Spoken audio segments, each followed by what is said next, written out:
CMH এর সর্বাধুনিক চিকিৎসা ব্যবস্থা প্রয়োগ এবং বিশেষজ্ঞ চিকিৎসকদের সর্বোচ্চ চেষ্টা সত্ত্বেও মাগুরায় ধর্ষণের শিকার সেই শিশুটিকে বাঁচানো সম্ভব হয়নি। মাগুরায় ধর্ষণের শিকার ৮ বছর বয়সী আসিয়া আর নেই। বৃহস্পতিবার এক সংবাদ বিজ্ঞপ্তিতে এ তথ্য জানিয়েছে ঢাকা সম্মিলিত সামরিক হাসপাতাল সিএমএইচ। এতে বলা হয়, অত্যন্ত দুঃখ ভারাক্রান্ত হৃদয়ে জানানো যাচ্ছে যে মাগুরায় নির্যাতিত শিশুটি আজ ১৩ই মার্চ দুপুর ১টায় সিএমএইচে শেষ নিঃশ্বাস ত্যাগ করেছে। শিশুটির আজ সকালে ৩বার কার্ডিয়াক অ্যারেস্ট হয়েছে। ২বার স্থিতিশীল করা গেলেও তৃতীয়বার আর হৃদস্পন্দন ফিরে আসেনি। শিশুটিকে মাগুরার শ্রীপুর উপজেলার জারিয়া গ্রামের নিজ বাড়িতে দাফন করা হয়েছে।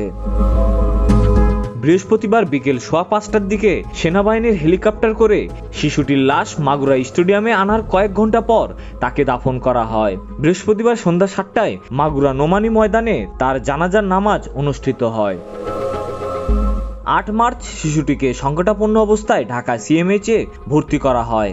বাংলাদেশ সেনাবাহিনী শিশুটির শোক সন্তপ্ত পরিবারের প্রতি গভীর সমবেদনা জানিয়েছে। যে কোনো প্রয়োজনে তাদের পাশে থাকার অঙ্গীকার ব্যক্ত করেছে তারা। বাংলাদেশ সেনাবাহিনী শিশুটির বিদেহী আত্মার মাগফিরাত কামনা করেছেন।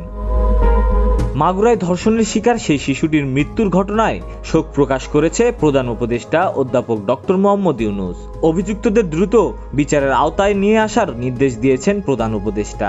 স্বরাষ্ট্র উপদেষ্টা লেফটেন্যান্ট জেনারেল অবসরপ্রাপ্ত জাহাঙ্গীর আলম চৌধুরী এক শোক বার্তায় শিশুটির বিদেহী আত্মার মাগফিরাত কামনা ও তার শোক সন্তপ্ত পরিবারের সদস্যদের প্রতি গভীর সমবেদনা জানিয়েছেন।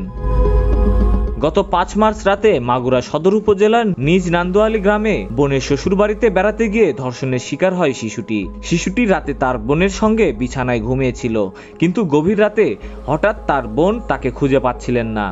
পরে তার সন্ধান শুরু করেন তিনি। অনেক খোঁজাখুঁজির পর বাড়ি থেকে কয়েক গজ দূরে মেয়েটিকে অচেতন অবস্থায় পাওয়া যায়। সেখানে তার অবস্থার অবনতি হলে প্রথমে মাগুরা জেনারেল হাসপাতাল ও পরে ফরিদপুর মেডিকেল কলেজ হাসপাতালে স্থানান্তর করা হয়। বৃহস্পতিবার সকালে তাকে ঢাকা মেডিকেল কলেজ হাসপাতালে স্থানান্তর করা হয় এবং পরে তাকে ঢাকা সম্মিলিত সামরিক হাসপাতালে স্থানান্তর করা হয়। মেয়েটিকে ধর্ষণের ঘটনায় দেশজুড়ে প্রতিবাদের ঝড় ওঠে।